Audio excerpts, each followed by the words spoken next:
the worst age tweet of all time. So on June 8th, 18 days before.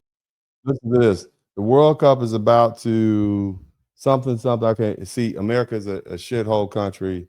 The USA. Okay. Experience America is a shithole country. So this guy said this is the worst tweet ever. Before the World Cup started in the US, this guy told 2.5 million people that the World Cup was going to expose how much of a shithole America is. And now a few weeks into the World Cup, I'd like a follow-up on this tweet there, buddy. So let's start off with just a basic stat, shall we? Because this World Cup just already set the world record for the most attended World Cup in history. 3.6 million people. Well, let's forget about the records and statistics, because I want to focus on the wholesome content that is coming out of the World Cup this year. And before I keep going, you watched the video for this long, so you might as well give me a follow. Because in a time where somebody type America is great. Somebody type America is great in the chat room.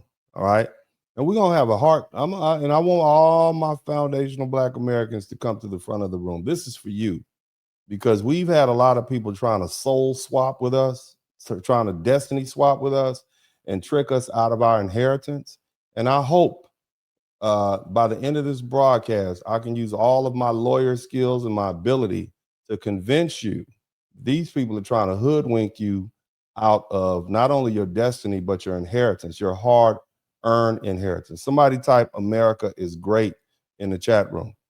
Where it feels like everybody absolutely hates each other, there's one thing that seems to have brought the entire world together. And while everyone's saying, oh, bread and circus, I want more circus. Give me all the circuses. For example, the city of Lawrence, Kansas, with a population of under 100,000 people, basically adopted the entire Algerian national team. We have guys named Jim Bob, who are diehard Algerian soccer fans now. The Iranian national team is leaving handwritten notes about peace and friendship in every single stadium they play in. Ecuador fans put their own jersey on the Rocky statue in Philadelphia. There was a wedding in Philly yesterday, where basically the entire country of Croatia joined in to take pictures with the bride and her bridesmaids. Hundreds of fans from different countries are doing jersey swaps with each other. The famous German walked into an SEC stadium, saw an eagle fly around at Auburn, and was immediately American pilled. There's foreigners who cannot believe that Vermont and Texas are in the same country. The Japanese are starting chants saying, "We love Dallas." Norway is rowing their way across the US in every city imaginable. And teams like the Netherlands and Germany are also just taking over cities in ways that we... Man, I am so happy for these people. Like, look, let me tell you something. And I'm happy for Americans because, look, we don't have a problem with immigrants. We just have a problem with people coming over here, taking resources and we have our own poor people, okay? And America is about winning. It's about success. But how is it that a person who is trying to, quote unquote, pull themselves up by the bootstraps, you got about 1 million people coming up here from the southern border, and then they get placed right in front of you in your community. So now you got lack of resources, lack of jobs. You know, kids can't do the summer jobs anymore because you got a bunch of people, illegals working there. If we could get 10 or 20 million upper middle class and middle class people come to America with some education, who are willing to assimilate into the culture, Americans would not have a problem with immigration. But as it is right now, we are not getting these type of immigrants. We're not getting immigrants who fly over here on first class seats and stay in 5-star hotels and, you know, drink the bars out. That's not what we're getting.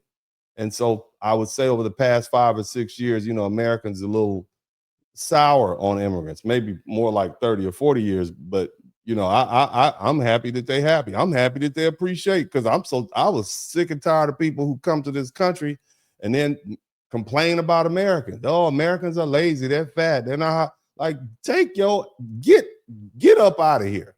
Excuse my language. I want to watch the profanity.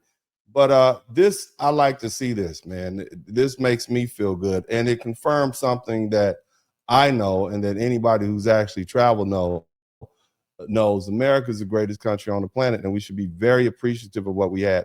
I'm going to let this run, and then we're going to maybe one more, and then we're going to move on to the next section. You guys... Somebody please explain to me what is going on over here in the South.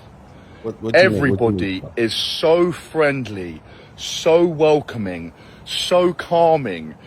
The way they talk, the accent, I love hearing it. It's like beautiful chimes in my ear.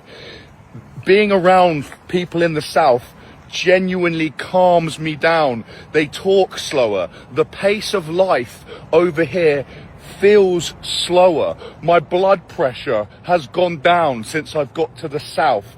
The food tastes better in the south. Everything over here in the south, I love it. What is going on, man? What is the secret? I bloody... We chilling, man. Life is good. This is why we do what we do.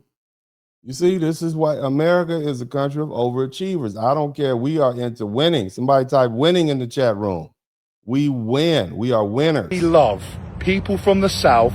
I bloody love everything about the south. Seriously, what is it about the south that is making everybody so calm, so lovely, and so peaceful? What do they know? It's hot, it's humid, we got plenty of food, we have wide open spaces, so you get a chance to look at nature. You might live in a city like Houston, Texas, but you drive 20, 30 minutes out, you're surrounded by a forest area. So, you know, and the thing is, America is a continental country. It expands from one major ocean to another, from the Pacific to the Atlantic. So everybody's spread out. We're not over saturated with bodies. And, you know, for the most part, if you move down south, you don't, other than, let's say, Atlanta, Houston, Dallas, I'm going to say maybe Austin. Those are pretty much the only, in Miami, if you want to consider Florida the South. But those are really, to me, the only major American cities down south. But by contrast, if you're on the East Coast, you got Philly, Chicago, New York, what else? Baltimore, all those cities packed in. So you got a bunch of people up there. But, you know, down south is easy living. Somebody type easy living in the chat room. Know that we don't know? What are they doing differently from us? I need to know. Get in the comments. If you live in the south, I love you. The barbecue I ate yesterday was off the chart. Everybody I've met wants to have a chat, is genuinely interested in our lives, and wants to help out. I love it here. Yeah, Americans are generally friendly. We are not a standoffish people. If you're here, we want to welcome you. And in America, it's about the energy you give back. If you give off good energy, we're going to give off good energy. That's generally how it is. You're going to run across a few jerks every now and then. But for the most part, you know, that's just how America is, especially down south, because we have time. No, we're not necessarily in a rush. Let's go ahead and I just like, I'm going to end it on this note. I like the way this guy ended it. And then we'll move on to pride for the country. They love the country so much. Everything about it. The national anthem was incredible. It's amazing. I had goosebumps all over. Yeah, the national anthem. So this is, we got foreigners coming here getting goosebumps from listening to our national anthem. And then we got people who act like America is a bastard stepchild and they just can't wait to get away. But anyway, let me kind of, I want to, you know, we got to tell the truth, right? And I'm going to tell you what these people are coming from, and I'm going to do my best to help you understand what the average European is saying, okay? Because we don't really pay attention to what's going on over there. Hell, we don't even know what's going on in Canada and Mexico, all right?